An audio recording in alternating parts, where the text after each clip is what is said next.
আন্দোলন, প্রতিবাদ, প্রতিরোধ এবং বৈপ্লবিক আন্দোলনের সূচনা করেছিল। তাই 1947 সালের 15 আগস্ট আমাদের দেশের রাজনৈতিক স্বাধীনতা আমরা অর্জন করেছি।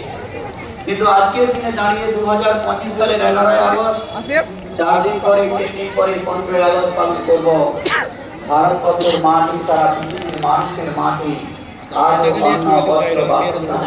শিক্ষা, শান্তি, সর্বক্ষেত্রে স্বাধীনতা, পূর্ণাঙ্গভাবে রাজনৈতিকভাবে, মানবিকভাবে দেশ ঐক্য, সামাজিক ঐক্যের হৃদস্পন্দন প্রাণের মতো কাজকর্ম করতে হবে।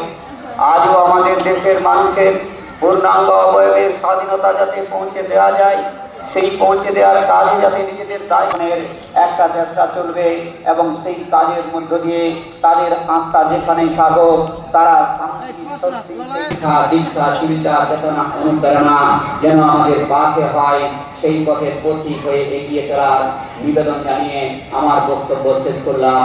ধন্যবাদ, নমস্কার, জয়। আন্তরিক ধন্যবাদ এবং কৃতজ্ঞতা জানাই পশ্চিমবঙ্গ